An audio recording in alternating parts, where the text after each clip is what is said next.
بسم الله الرحمن الرحيم. تبارك الذي بيده الملك وهو على كل شيء قدير، الذي خلق الموت والحياة ليبلوكم أيكم أحسن عملا وهو العزيز الغفور، الذي خلق 7 سماوات طباقا ما ترى في خلق الرحمن من تفاوت، فارجع البصر هل ترى من فطور، ثم ارجع البصر كرتين ينقلب إليك البصر خاسئا وهو حسير، ولقد زينا السماء الدنيا بمصابيح وجعلناها رجوما للشياطين وأعتدنا لهم عذاب السعير، وللذين كفروا بربهم عذاب جهنم وبئس المصير. إذا ألقوا فيها سمعوا لها شهيقا وهي تفور، تكاد تميز من الغيظ، كلما ألقي فيها فوج سألهم خزنتها ألم يأتكم نذير،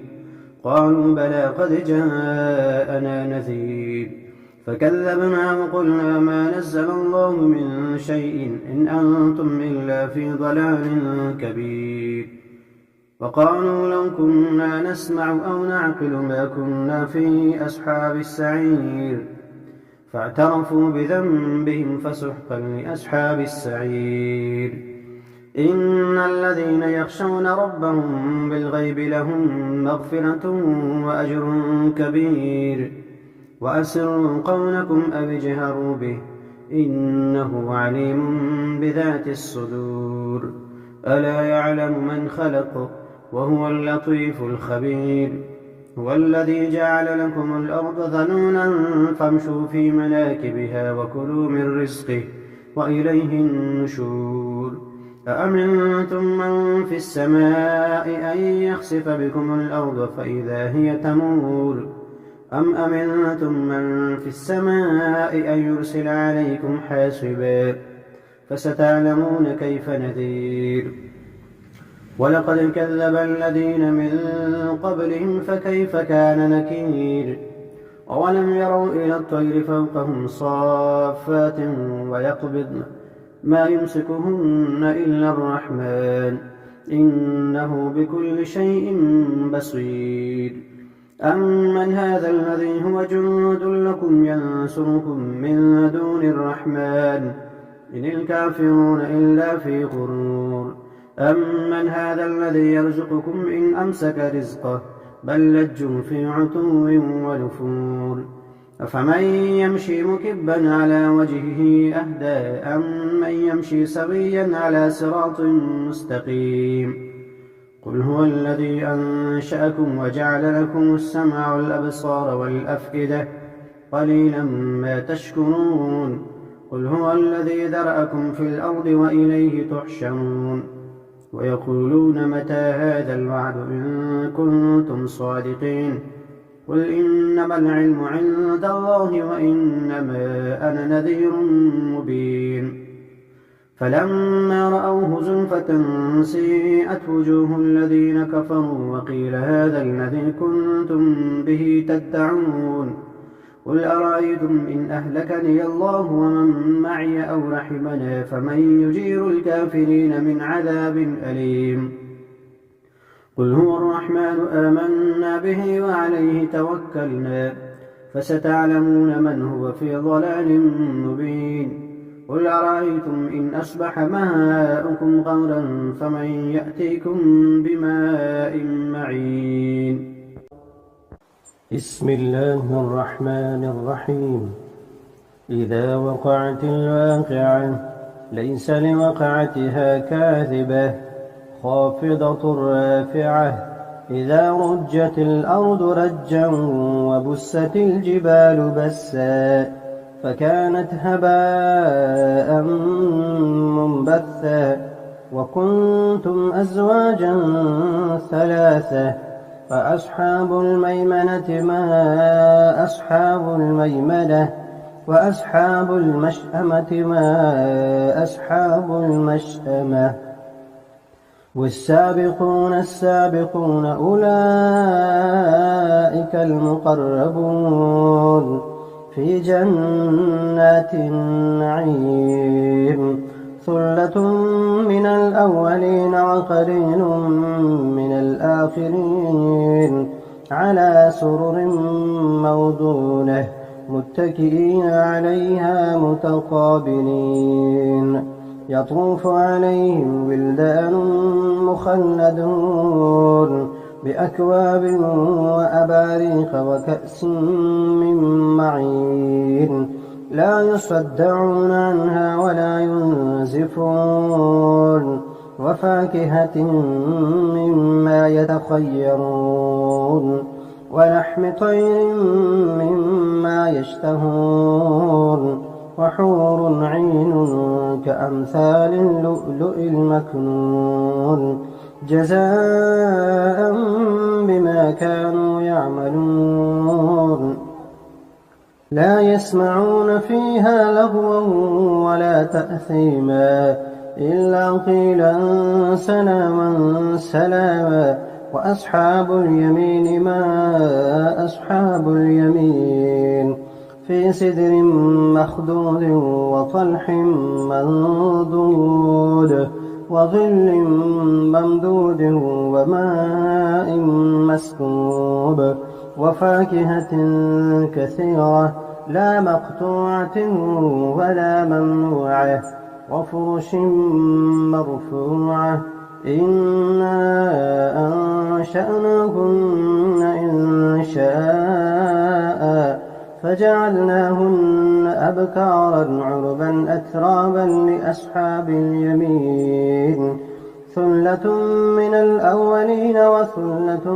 من الآخرين وأصحاب الشمال ما أصحاب الشمال في سموم وحميم وظل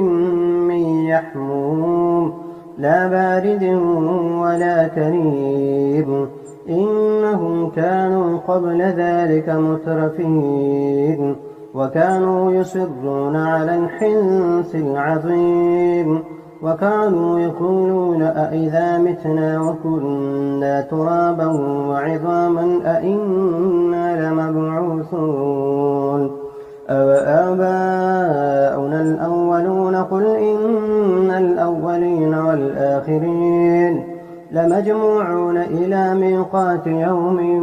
معلوم ثم إنكم أيها الضالون المكذبون لآكلون من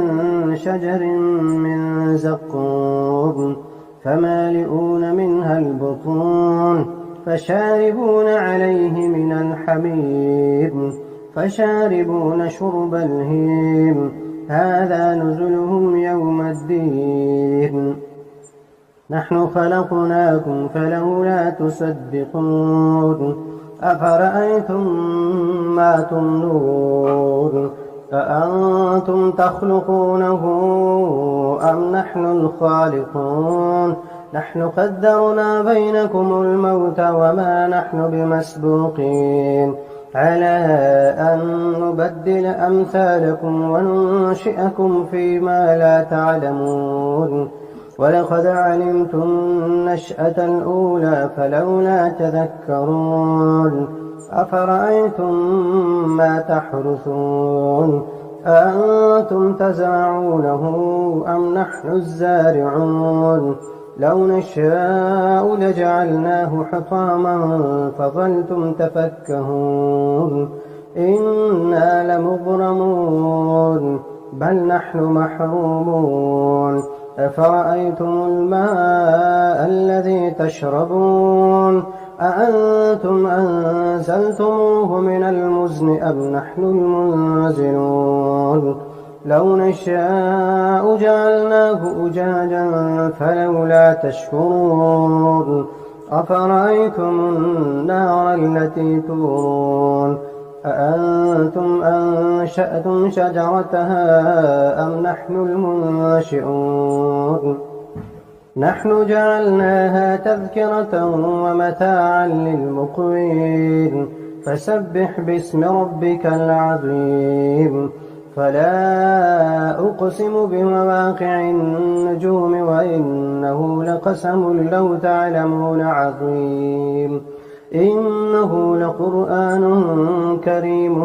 في كتاب مكنون لا يمسه إلا المطهرون تنزيل من رب العالمين. أفبهذا الحديث أنتم مدهنون وتجعلون رزقكم أنكم تكذبون. فلولا إذا بلغت الحلقوم وأنتم حينئذ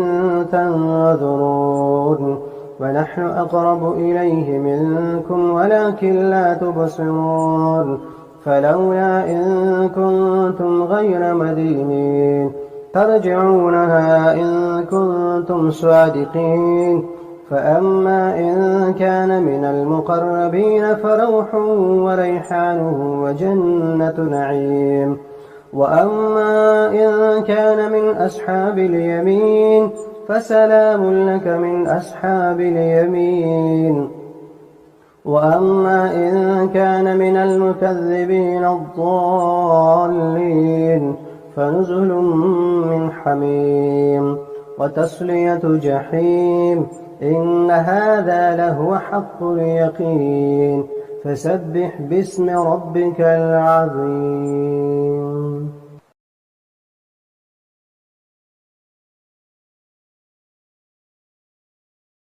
بسم الله الرحمن الرحيم. تبارك الذي بيده الملك وهو على كل شيء قدير. الذي خلق الموت والحياة ليبلوكم أيكم أحسن عملا وهو العزيز الغفور. الذي خلق 7 سماوات طباقا ما ترى في خلق الرحمن من تفاوت فارجع البصر هل ترى من فطور ثم ارجع البصر كرتين ينقلب إليك البصر خاسئا وهو حسير. ولقد زينا السماء الدنيا بمصابيح وجعلناها رجوما للشياطين وأعتدنا لهم عذاب السعير. وللذين كفروا بربهم عذاب جهنم وبئس المصير. إذا ألقوا فيها سمعوا لها شهيقا وهي تفور تكاد تميز من الغيظ كلما ألقي فيها فوج سألهم خزنتها ألم يأتكم نذير قالوا بلى قد جاءنا نذير فكذبنا وقلنا ما نزل الله من شيء إن أنتم إلا في ضلال كبير. وقالوا لو كنا نسمع أو نعقل ما كنا في أصحاب السعير فاعترفوا بذنبهم فسحقا لأصحاب السعير. إن الذين يخشون ربهم بالغيب لهم مغفرة وأجر كبير. وأسروا قولكم أو اجهروا به إنه عليم بذات الصدور. ألا يعلم من خلق وهو اللطيف الخبير. هو الذي جعل لكم الأرض ذلولا فامشوا في مناكبها وكلوا من رزقه وإليه النشور. أأمنتم من في السماء أن يخسف بكم الأرض فإذا هي تمور أم أمنتم من في السماء أن يرسل عليكم حاصبا فستعلمون كيف نذير. ولقد كذب الذين من قبلهم فكيف كان نكير. أولم يروا إلى الطير فوقهم صافات ويقبضن ما يمسكهن إلا الرحمن إنه بكل شيء بصير. أمن هذا الذي هو جند لكم ينصركم من دون الرحمن إن الكافرون إلا في غرور. أمن هذا الذي يرزقكم إن أمسك رزقه بل لجوا في عتو ونفور. أفمن يمشي مكبا على وجهه أهدى أمن يمشي سويا على صراط مستقيم قل هو الذي أنشأكم وجعل لكم السمع والأبصار والأفئدة قليلا ما تشكرون قل هو الذي ذرأكم في الأرض وإليه تحشرون ويقولون متى هذا الوعد إن كنتم صادقين قل إنما العلم عند الله وإنما أنا نذير مبين فلما رأوه زلفة سيئت وجوه الذين كفروا وقيل هذا الذي كنتم به تدعون قل أرأيتم إن أهلكني الله ومن معي أو رحمنا فمن يجير الكافرين من عذاب أليم قل هو الرحمن آمنا به وعليه توكلنا فستعلمون من هو في ضلال مبين قل أرأيتم إن أصبح ماؤكم غورا فمن يأتيكم بماء معين بسم الله الرحمن الرحيم الرحمن علم القرآن خلق الإنسان علمه البيان الشمس والقمر بحسبان والنجم والشجر يسجدان والسماء رفعها ووضع الميزان ألا تطغوا في الميزان وأقيموا الوزن بالقسط ولا تخسروا الميزان والأرض وضعها للأنام فيها فاكهة والنخل ذات الأكمام والحب ذو العصف والريحان فبأي آلاء ربكما تكذبان خلق الإنسان من صلصال كالفخار وخلق الجان من مارج من نار فبأي آلاء ربكما تكذبان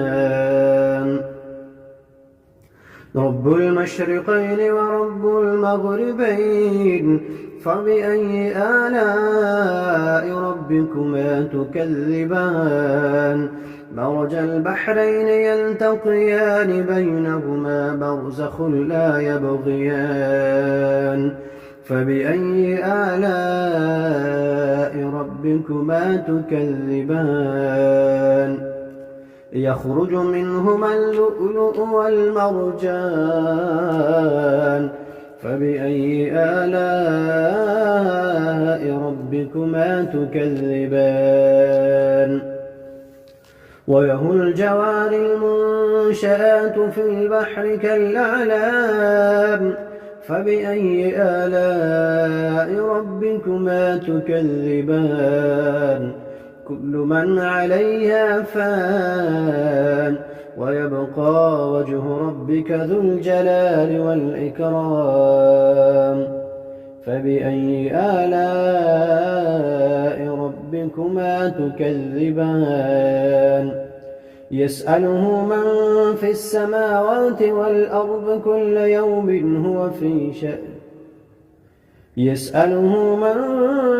في السماوات والأرض كل يوم هو في شأن فبأي آلاء ربكما تكذبان سنفرغ لكم أيها الثقلان فبأي آلاء ربكما تكذبان يا معشر الجن والإنس إن استطعتم أن تنفذوا من أقطار السماوات والأرض فانفذوا لا تنفذون إلا بسلطان فبأي آلاء ربكما تكذبان يرسل عليكما شواظ من نار ونحاس فلا تنتصران فبأي آلاء ربكما تكذبان فإذا انشقت السماء فكانت وردة كالدهان فبأي آلاء ربكما تكذبان فيومئذ لا يسأل عن ذنبه إنس ولا جان فبأي آلاء ربكما تكذبان يعرف المجرمون بسيماهم فيؤخذ بالنواصي والأقدام فبأي آلاء ربكما تكذبان هذه جهنم التي يكذب بها المجرمون يطوفون بينها وبين حميم آن فبأي آلاء ربكما تكذبان ولمن خاف مقام ربه جنتان فبأي آلاء ربكما تكذبان ذواتا أفنان فبأي آلاء ربكما تكذبان فيهما عينان تجريان فبأي آلاء ربكما تكذبان فيهما من كل فاكهة زوجان فبأي آلاء ربكما تكذبان متكئين على فرش بطائنها من استبرق وجنى الجنتين دان فبأي آلاء ربكما تكذبان فيهن قاصرات الطرف لم يطمثهن إنس قبلهم ولا جان فبأي آلاء ربكما تكذبان كأنهن الياقوت والمرجان فبأي آلاء ربكما تكذبان هل جزاء الإحسان إلا الإحسان فبأي آلاء ربكما تكذبان ومن دونهما جنتان فبأي آلاء ربكما تكذبان مدهامتان فبأي آلاء ربكما تكذبان فيهما عينان نضاختان فبأي آلاء ربكما تكذبان فيهما فاكهة ونخل ورمان فبأي آلاء ربكما تكذبان فيهن خيرات حسان فبأي آلاء ربكما تكذبان حور مقصورات في الخيام فبأي آلاء ربكما تكذبان لم يطمثهن إنس قبلهم ولا جان فبأي آلاء ربكما تكذبان متكئين على رفرف خضر وعبقري حسان فبأي آلاء ربكما تكذبان تبارك اسم ربك ذي الجلال والإكرام بسم الله الرحمن الرحيم ياسين والقرآن الحكيم إنك لمن المرسلين على صراط مستقيم تنزيل العزيز الرحيم لتنذر قوما ما أنذر آباؤهم فهم غافلون لقد حق القول على أكثرهم فهم لا يؤمنون إنا جعلنا في أعناقهم أغلالا فهي إلى الأذقان فهم مقمحون وجعلنا من بين أيديهم سدا ومن خلفهم سدا فأغشيناهم فهم لا يبصرون وسواء عليهم أأنذرتهم أم لم تنذرهم لا يؤمنون إنما تنذر من اتبع الذكر وخشي الرحمن بالغيب فبشره بمغفرة وأجر كريم إنا نحن نحيي الموتى ونكتب ما قدموا وآثارهم وكل شيء أحصيناه في إمام مبين واضرب لهم مثلا أصحاب القرية إذ جاءها المرسلون إذ أرسلنا إليهم 2 فكذبوهما فعززنا بثالث فقالوا إنا إليكم مرسلون قالوا ما أنتم إلا بشر مثلنا وما أنزل الرحمن من شيء إن أنتم إلا تكذبون قالوا ربنا يعلم إنا إليكم لمرسلون وما علينا إلا البلاغ المبين قالوا إنا تطيرنا بكم لئن لم تنتهوا لنرجمنكم وليمسنكم منا عذاب أليم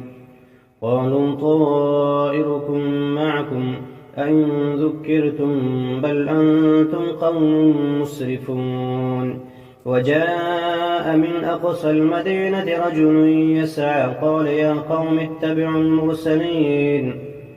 اتبعوا من لا يسألكم أجرا وهم مهتدون وما لي لا أعبد الذي فطرني وإليه ترجعون أأتخذ من دونه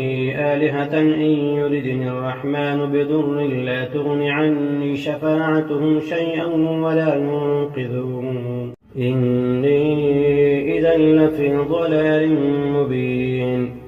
إني آمنت بربكم فاسمعون قيل ادخل الجنة قال يا ليت قومي يعلمون بما غفر لي ربي وجعلني من المكرمين وما أنزلنا على قومه من بعده من جند من السماء وما كنا منزلين إن كانت إلا صيحة واحدة فإذا هم خامدون يا حسرة على العباد ما يأتيهم من رسول إلا كانوا به يستهزئون ألم يروا كم أهلكنا قبلهم من القرون أنهم إليهم لا يرجعون وإن كل لما جميع لدينا محضرون وآية لهم الأرض الميتة أحييناها وأخرجنا منها حبا فمنه يأكلون وجعلنا فيها جنات من نخيل وأعناب وفجرنا فيها من العيون ليأكلوا من ثمره وما عملته أيديهم أفلا يشكرون سبحان الذي خلق الأزواج كلها مما تنبت الأرض ومن أنفسهم ومما لا يعلمون وآية لهم الليل نسلخ منه النهار فإذا هم مظلمون والشمس تجري لمستقر لها ذلك تقدير العزيز العليم والقمر قدرناه منازل حتى عاد كالعرجون القديم لا الشمس ينبغي لها أن تدرك القمر ولا الليل سابق النهار وكل في فلك يسبحون وآية لهم أنا حملنا ذريتهم في الفلك المشحون وخلقنا لهم من مثله ما يركبون وإن نشأ نغرقهم فلا صريخ لهم ولا هم ينقذون إلا رحمة منا ومتاعا إلى حين وإذا قيل لهم اتقوا ما بين أيديكم وما خلفكم لعلكم ترحمون وما تأتيهم من آية من آيات ربهم إلا كانوا عنها معرضين وإذا قيل لهم أنفقوا مما رزقكم الله قال الذين كفروا للذين آمنوا أنطعم من لم يشاء الله أطعمه إن أنتم إلا في ضلال مبين ويقولون متى هذا الوعد إن كنتم صادقين ما ينظرون إلا صيحة واحدة تأخذهم فهم يخصمون فلا يستطيعون توصية ولا إلى أهلهم يرجعون ونفخ في الصور فإذا هم من الأجداث إلى ربهم ينسلون قالوا يا ويلنا من بعثنا من مرقدنا هذا ما وعد الرحمن وصدق المرسلون إن كانت إلا صيحة واحدة فإذا هم جميع لدينا محضرون فاليوم لا تظلم نفس شيئا ولا تجزون إلا ما كنتم تعملون إن أصحاب الجنة اليوم في شغل فاكهون هم وأزواجهم في ظلال على الأرائك متكئون لهم فيها فاكهة ولهم ما يدعون سلام قولا من رب رحيم وامتازوا اليوم أيها المجرمون ألم أعهد إليكم يا بني آدم ألا تعبدوا الشيطان إنه لكم عدو مبين وأن اعبدوني هذا صراط مستقيم ولقد أضل منكم جبلا كثيرا أفلم تكونوا تعقلون هذه جهنم التي كنتم توعدون اصلوها اليوم بما كنتم تكفرون اليوم نختم على أفواههم وتكلمنا أيديهم وتشهد أرجلهم بما كانوا يكسبون ولو نشاء لطمسنا على أعينهم فاستبقوا الصراط فأنى يبصرون ولو نشاء لمسخناهم على مكانتهم فما استطاعوا مضيا ولا يرجعون ومن نعمره ننكسه في الخلق أفلا يعقلون وما علمناه الشعر وما ينبغي له إن هو إلا ذكر وقرآن مبين لينذر من كان حيا ويحق القول على الكافرين أولم يروا أنا خلقنا لهم مما عملت أيدينا أنعاما فهم لها مالكون وذللناها لهم فمنها ركوبهم ومنها يأكلون ولهم فيها منافع ومشارب أفلا يشكرون واتخذوا من دون الله آلهة لعلهم ينصرون لا يستطيعون نصرهم وهم لهم جند محضرون فلا يحزنك قولهم إنا نعلم ما يسرون وما يعلنون أولم ير الإنسان أنا خلقناه من نطفة فإذا هو خصيم مبين وضرب لنا مثلا ونسي خلقه قال من يحيي العظام وهي رميم قل يحييها الذي أنشأها أول مرة وهو بكل خلق عليم الذي جعل لكم من الشجر الأخضر نارا فإذا أنتم منه توقدون